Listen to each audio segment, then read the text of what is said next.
विपक्ष को छोड़िए, असदुद्दीन ओवैसी हैं, ओवैसी साहब को क्यों नहीं बनाते आप ओवैसी साहब सांप्रदायिक दंगे भड़काने की बात करते हैं। नहीं, ऐसा उनके ऊपर कोई 400 फ्रेम नहीं हुआ, आज तक कोई FIR तो नहीं हुई उनके ऊपर। कोई दिखा दीजिए FIR है कि आप हमें एक भी FIR दिखा दीजिए असदुद्दीन ओवैसी के ऊपर हुई हो। बता रहे हैं असदुद्दीन ओवैसी बढ़िया अल्टरनेट है, आप उनको बना सकते हैं प्रधानमंत्री, वो देश को चला सकते हैं बढ़िया बेहतरीन तरीके से। 2 बार पिछले चुनाव में मोदी जी जीते हैं, तब वो 0% वोट भी नहीं लेके आ पाए हैं और आप उन्हें प्रधानमंत्री की छवि में देख रहे हैं। बताइए मैडम, आपने क्वेश्चन किया था कि मोदी जी नहीं तो और कौन, तो हमने बता दिया कि असदुद्दीन ओवैसी हैं, उनके अलावा वो एक ऑप्शन है हमारे पास देश में। देश के लिए एक एक्सपीरियंस बंदा चाहिए चलाने के लिए, ऐसे नौ सीखे। तो मनमोहन सिंह जी एक्सपीरियंस बंदे थे क्या जब उनको PM बनाया गया था? उन्होंने देश के पहले PM थे क्या? वो भी तो PM बने थे, 10 साल उन्होंने राज किया। बैकअप बहुत सॉलिड था। तो असदुद्दीन ओवैसी के ऊपर क्या प्रॉब्लम है?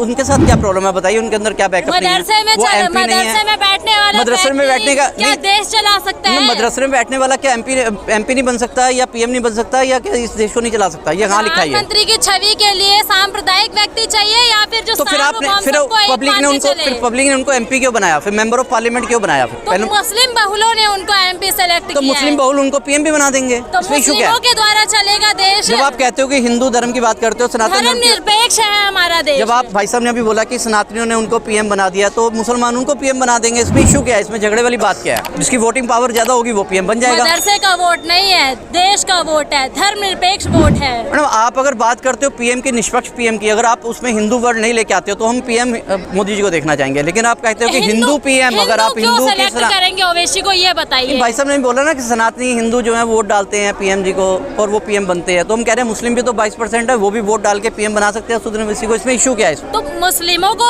यदि ओवैसी साहब को कोई हिंदू वोट देना चाहिए, किन मुद्दों पे देगा वोट? इन मुद्दों पे कि जब सब निकल जाएंगे तो हम आएंगे। एक बैरिस्टर आए थे, उनको आपने महात्मा गांधी बना दिया। एक बैरिस्टर आए, उनको आपने बाबा साहब अम्बेडकर साहब को आपने भारत रत्न बना दिया। असदुद्दीन ओवैसी जी, इनको भी आप PM बना दीजिए। बात करो, बैरिस्टर ये भी है, लंदन से इन्होंने भी लॉ की हुई है। फायदा क्या होगा? फायदा देश को अच्छे से चलाएंगे, इनको नॉलेज है, लॉ की नॉलेज है, देश को चलाने की नॉलेज है, MP है। लॉ का व्यक्ति देश चला सकता है। तो अगर गांधी जी लॉ के बैरिस्टर थे तो वो अगर राष्ट्रपिता महात्मा गांधी बन सकते हैं, अम्बेडकर साहब अगर लॉ के बैरिस्टर थे, लॉ करके आए थे लंदन से, वो अगर राष्ट्रपिता बन सकते हैं, तो असदुद्दीन ओवैसी प्रधानमंत्री क्यों नहीं बन सकते? महात्मा गांधी और ओवैसी का कोई कंपैरिजन है क्या? कोई कंपैरिजन नहीं है, वो अब इस दुनिया में नहीं है, ये दुनिया में है। महात्मा गांधी महात्मा थे, ओवैसी जी एक महात्मा क्या वो संत थे क्या? वो कौन सा पीठ चलाते थे? वो देश को आजादी हरिद्वार पे तपस्या करते थे क्या? देश को आजादी दिलाई उन्होंने, महात्मा गांधी जी ने।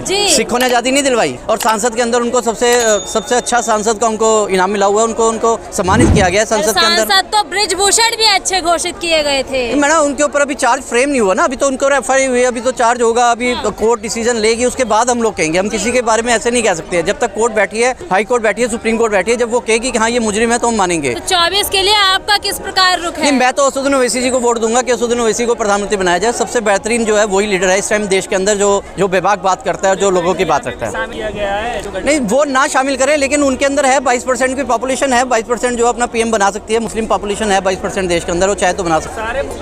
नहीं दे रहे हैं, देंगे, दे रहे हैं। तो सारे हिंदू कौन सा मोदी जी को वोट दे रहे हैं बॉस? सनातनी धर्म यहाँ पर जो वो कहते हैं हम हिंदू है ही नहीं, जो शेड्यूल कास्ट है वो कहते हैं हम हिंदू है ही नहीं, जो सिख है वो कहते हैं हम हिंदू है ही नहीं, जो मुस्लिम है वो कहते हैं हम हिंदू है ही नहीं, जैन कहते हैं हम नहीं है, तो दे कौन रहा उनको वोट? कौन वोट दे रहा है उनको? बताइए, आप बताइए।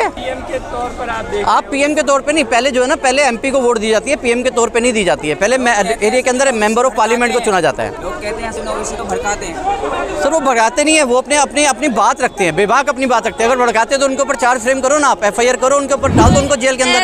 ऐसे वक्तव्यों का क्या मतलब है कि जब मोदी चले जाएंगे, योगी चले जाएंगे, तब क्या होगा? ये तो सीधा सनातनियों को टारगेट कर रहे हैं ना। नहीं, हम सनातनियों को किसी को टारगेट नहीं कर रहे हैं, हम किसी कौम को टारगेट नहीं कर रहे हैं। हम एक बात कर रहे हैं, अगर आप बात कर रहे हैं कि मोदी जी, आपने पूछा ना उनका अल्टरनेट, उनका और कौन सा अल्टरनेट मांगा है, तो हम प्रधानमंत्री मोदी ने अपने आप को 2024 में प्रधानमंत्री घोषित कर लिए, क्या कहेंगे इस पर? नहीं, वो तो ऑलरेडी प्रधानमंत्री हैं, प्रधानमंत्री घोषित करे ना करे क्या फर्क पड़ता है। लेकिन ये तो कॉन्स्टिट्यूशन राइट है, लोगों का जो कॉन्स्टिट्यूशन राइट है, जो वोटिंग की एक पावर है, जो भीमराव अम्बेडकर साहब ने दी थी, वो उसके बाद तय होता है कि कौन PM बनता है, कौन नहीं बनता है। प्रधानमंत्री प्रधानमंत्री मोदी कह रहे हैं कि कुरकम छिपाने के लिए विपक्ष इंडिया नाम यूज कर रही है। नहीं, इंडिया नाम यूज़ करना कोई से नाम बदल कोई इशू नहीं है। कोई भी नाम रख सकता है, ये देश हमारा स्वतंत्र है, कोई भी किसी नाम को भी रख सकता है। कोई उन्होंने जो उसको डिटेल में बताया INDI है, उसका अलग मतलब बनता है। क्या इंडिया आपको घोषित करना, पहले से भविष्यवाणी करना, ठीक है? जब नहीं, देखिए अब मैं अगर घोषित कर दूं कि असदुद्दीन ओवैसी साहब जो हैं वो इस देश के प्रधानमंत्री बनेंगे 2024 में, तो घोषित करने से कुछ नहीं होता है। बाकी सब नंबरों के ऊपर डिपेंड करता है। अभी अब विश्वास प्रस्ताव जो भी घोषित हुआ है, जो भी हुआ है वो भी वक्त बताएगा, तय बताएगा। अभी वोट से अटल जी की सरकार गिर गई थी। नहीं, वो टाइम चला गया। आजकल EVM का मशीन है, आजकल EVM मशीन का टाइम है। आजकल वोट की पावर नहीं रही है, आजकल EVM की पावर रही है। जिसके पास EVM की पावर है वो वोटिंग राइट अपने पास कर लेता है। बाकी रही बात, अगर जैसे हम मनमोहन सिंह जी की बात करते हैं तो उनके टाइम में एक भी अविश्वास पत्र जो है आज तक पारित नहीं हुआ। और लेकिन ये बात है कि जो भी बने हैं उनके अविश्वास पत्र हुआ है, पारित हुआ है, यहाँ भी पारित हुआ है। EVM से बन रही है सर, मैं नहीं कहूँगा EVM से बन रही है, लेकिन EVM के अंदर कुछ तो लोचा है, क्योंकि जो EVM को ये खत्म नहीं कर रहे हैं। काफ़ी कंट्रियों ने EVM को खत्म कर दिया। जहाँ से EVM बनी थी उस कंट्री ने भी EVM को खत्म कर दिया। वो भी उस कंट्री में भी EVM को चुनाव नहीं होता है। आप बैलेट से हार मान लिया है।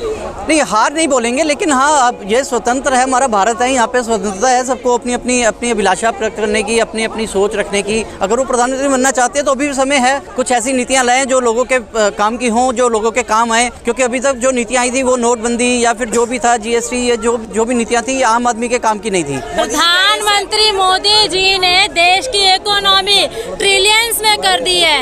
मैडम, हम चाहते हैं कि हमारे मोदी जी प्रधानमंत्री बन के आए, लेकिन वो काम तो करें पब्लिक के लिए। पब्लिक को काम तो दिखे, काम दिखता नहीं है। हर मोदी, घर घर मोदी जी काम कर रहे हैं। नहीं, हम भी कहें कि अल्लाह अकबर और असदुद्दीन ओवैसी को प्रधानमंत्री बनाए, ऐसे नहीं होता। अब लोग कहें, जो मुस्लिम कंट्री के मुस्लिम कहें जी अल्लाह अकबर और असदुद्दीन ओवैसी को प्रधानमंत्री बनाए, ऐसे पॉसिबल नहीं है। ठीक है, सेमी इंडिया मतलब समझा नहीं आपकी बात। ईस्ट इंडिया और आतंकवादियों से तुलना कर रहे हैं इंडिया की। नहीं सर, जो मर्जी तुलना करें, लेकिन देखिए ये कॉन्स्टिट्यूशन यहाँ पर जो हमारा जो कॉन्स्टिट्यूशन राइट है वोटिंग का, जो है, जो एक वोट से जो आपने बताया कि अटल जी की सरकार गिर गई थी, ये तय करेगा, ये आम जनता तय करेगी। आम जनमानस भी कह रही है इस बार 306 से ज्यादा सीटें जिताएंगे भाजपा को। नहीं, देखिए, मैं तो शायद मोदी जी को वोट नहीं दूंगा। बाकी यहाँ जो इतने लोग खड़े हैं, इतने में से आप सर्वे करिए, सभी लोग मोदी जी को वोट नहीं देते हैं। अच्छा, इंडिया के प्रति आपके क्या विचार है? इंडिया हमारा देश है, हम लोग अलायंस जो बनी है। नहीं, अलायंस जो बनी है वो देखिए, एक जब तक आपका एक प्रतिशोध नहीं होगा, जो आपको चैलेंज नहीं करेगा, तब तक आप काम नहीं कर सकते हैं। ये काम करने के लिए मोदी जी को और हमारी देश के जो प्रधानमंत्री है उनको एक ज्ञापन दिया गया एक तरह से कि आप अभी भी काम करिए, अभी भी आप समय है, अभी भी आप कुछ ऐसी नीतियाँ लाइए जो आम आदमी के काम की हों। कह रहे हैं कि एनडीए के सामने इंडिया पैर की धूल बराबर भी नहीं है। मैडम, मैं ये ऐसा कुछ नहीं बोलूंगा पैर की धूल के बराबर है, वो जो उनका काम है वो बोलना। लेकिन मैं फिर इतना ही कहूंगा कि देश के लिए काम कीजिए। निचले स्तर के जो आदमी, जो निचले स्तर का जो आदमी है, किसान है, जो देश के अंदर जो लगा हुआ है, जो देश को बनाने में, उनके लिए काम कीजिए। किसानों की आय दुगनी कर चुके हैं मोदी जी। नहीं, किसानों की आय दुगनी नहीं हुई है। अभी भी किसान आंदोलन हुआ था, अभी भी यहाँ पर काफी किसान आए थे। जो यहाँ पर पहलवानों का आंदोलन होता है, किसान आंदोलन वहाँ पर सबसे आगे था। किसानों ने सबसे ज्यादा उनको किया था। किसान अभी सेटिस्फाइड नहीं है, अभी सेटिस्फाइड खालिस्तानी का दर्जा दे दिया गया था उस वक्त। वो खालिस्तानी कहें, आप फिलिस्तानी कहें, कुछ भी कहें, उसके कहने से कुछ नहीं होता है। लेकिन मोदी जी ने अच्छे शासक रहे हैं। लेकिन मैं उनसे यही कहना चाहूँगा कि अगर आपको तीसरी बार अगर आपको PM बनना है तो आप अच्छे काम कीजिए, निचले स्तर पे काम कीजिए, आम आदमी के लिए काम कीजिए, ना कि अडानी अंबानी के लिए काम कीजिए।